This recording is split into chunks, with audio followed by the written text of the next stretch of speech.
Hello everybody, it is May 23rd. We are here for our Bible in a Year Challenge reading.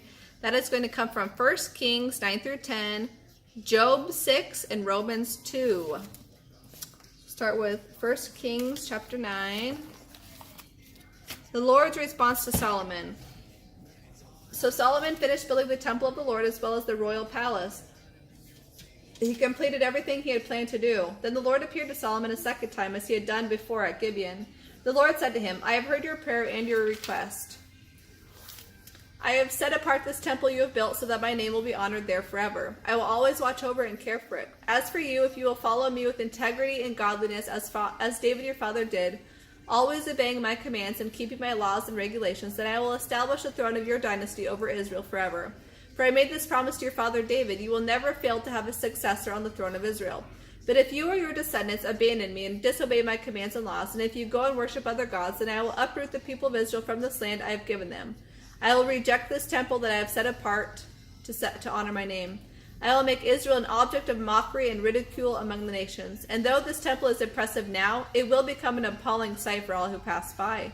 They will scoff and ask, why did the Lord do such terrible things to his land and to his temple? And the answer will be, because his people forgot the Lord their God, who brought their ancestors out of Egypt, and they worshipped other gods instead. That is why the Lord has brought all these disasters upon them.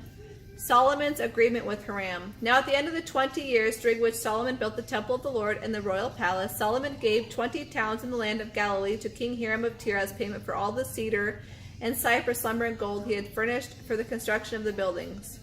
Wow, he gave him 20 towns. Hiram came from Tyre to see the towns Solomon had given him, but he was not at all pleased with them. What kind of towns are these, my brother? He asked. These towns are worthless. So Hiram called that area Kabul, worthless, as it is still known today.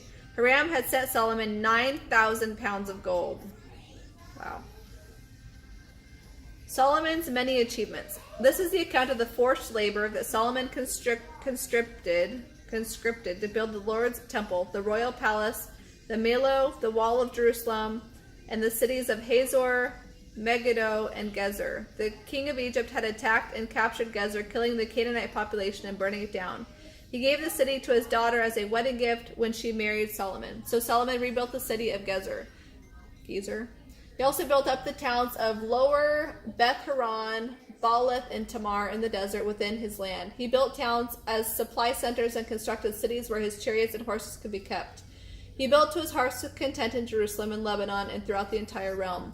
There were still some people living in the land who were not Israelites, including Amorites, Hittites, Perizzites, Hivites, and Jebusites. These were descendants of the nations that Israel had not completely destroyed.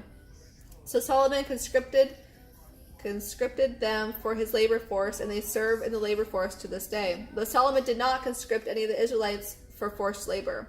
Instead, he assigned them to serve as fighting men, government officials, officers in his army, commanders of his chariots, and charioteers.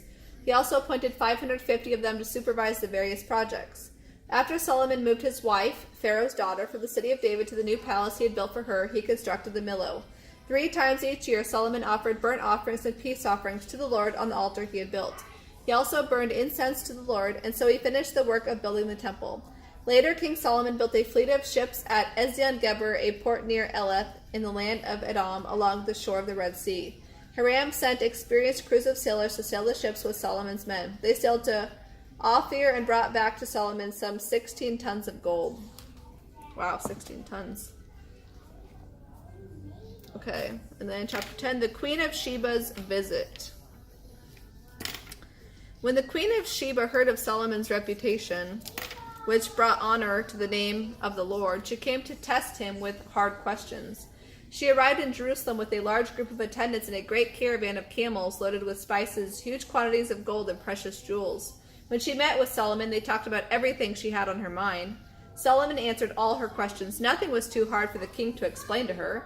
When the Queen of Sheba realized how wise Solomon was, and when she saw the palace he had built, she was breathless. She was also amazed at the food on his tables, the organization of his officials in their splendid clothing, the cupbearers in their robes, the burnt offerings Solomon made at the temple of the Lord. She exclaimed to the king, everything I heard in my country about your achievements and wisdom is true. I didn't believe it until I arrived here and saw it with my own eyes. Truly, I had not heard of the half of it. Your wisdom and prosperity are far greater than what I was told. How happy these people must be. How happy these people must be. What a privilege for your officials to stand here day after day listening to your wisdom. The Lord your God is great indeed. He delights in you and has placed you on the throne of Israel. Because the Lord loves Israel with an eternal love, he has made you king so you can rule with justice and righteousness. Then she gave the king a gift of 9,000 pounds of gold and great quantities of spices and precious jewels. Never again were so many spices brought in as those the queen of Sheba gave to Solomon. When Hiram's ships brought gold from Ophir, they also brought rich cargoes of almug wood and precious jewels. The king used the almug wood to make railings to the temple of the Lord in the royal palace and to construct harps and lyres for the musicians.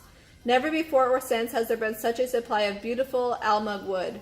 King Solomon gave the queen of Sheba whatever she asked for, besides all the other customary gifts he had so generously given. Then she and all her attendants left and returned to their own land.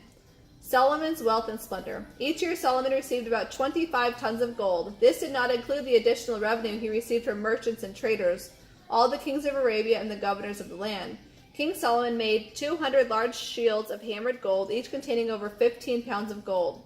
He also made 300 smaller shields of hammered gold, each containing nearly 4 pounds of gold. The king placed these shields in the palace of the forest of Lebanon. Then the king made a huge ivory throne and overlaid it with pure gold.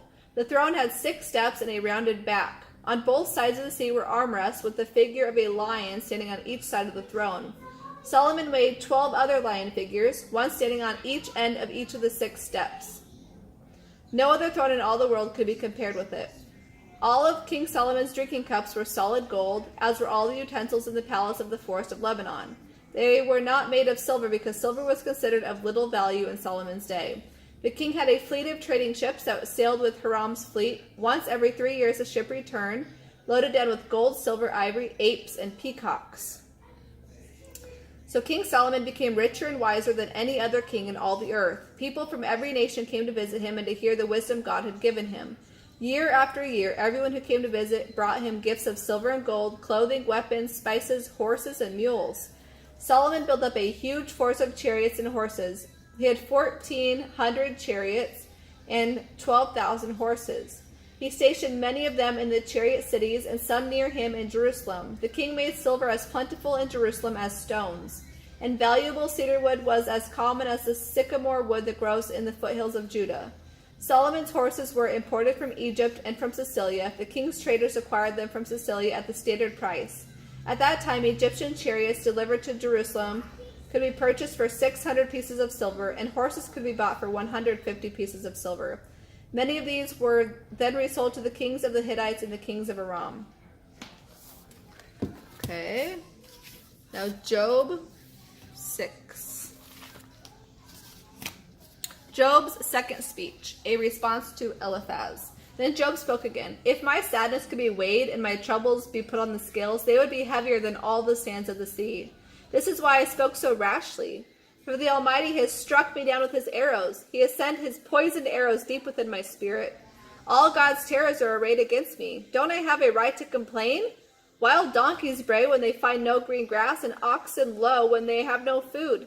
People complain when there is no salt in their food, and how tasteless is the uncooked white of an egg. My appetite disappears when I look at it. I gag at the thought of eating it. Oh, that I might have my request, that God would grant my hope. I wish he would crush me. I wish he would reach out his hand and kill me. At least I can take comfort in this. Despite the pain, I have not denied the words of the Holy One. But I do not have the strength to endure. I do not have a goal that encourages me to carry on. Do I have strength as hard as stone? Is my body made of bronze? No, I am utterly helpless, without any chance of success.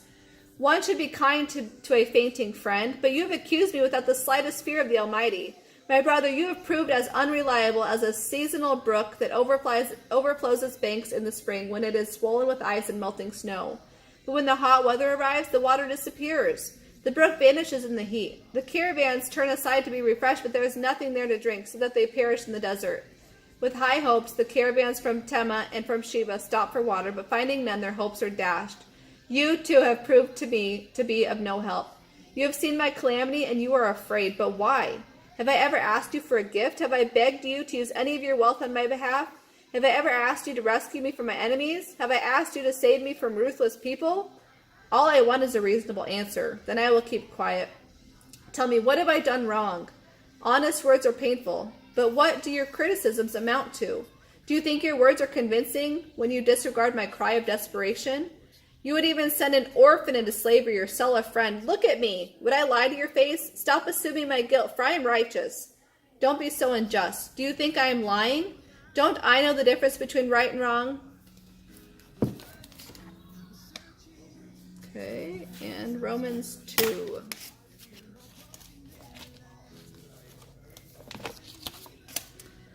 God's judgment of sin. You may be saying, what terrible people you have been talking about, but you are just as bad and you have no excuse. When you say they are wicked and should be punished, you are condemning yourself, for you do these very same things. And we know that God in his justice will punish anyone who does such things. Do you think that God will judge and condemn others for doing them and then not judge you when you do them too?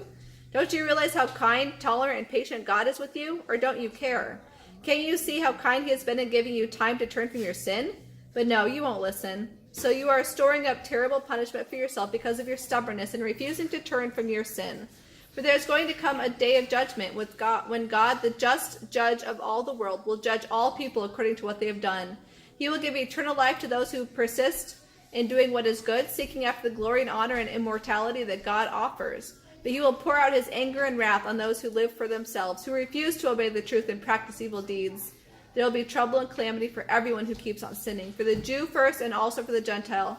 There will be glory and honor and peace from God for all who do good, for the Jew first and also for the Gentile, for God does not show favoritism. God will punish the Gentiles when they sin, even though they never had God's written law. And he will punish the Jews when they sin, for they do not have the law. For it is not merely knowing the law that brings God's approval. Those who obey the law will be declared right in God's sight, even when Gentiles who do not have God's written law instinctively follow what the law says. They show that in their hearts they know right from wrong. They demonstrate that God's law is written within them, for their own consciences either accuse them or tell them they are doing what is right. The day will surely come when God, by Jesus Christ, will judge everybody's secret life. This is my message.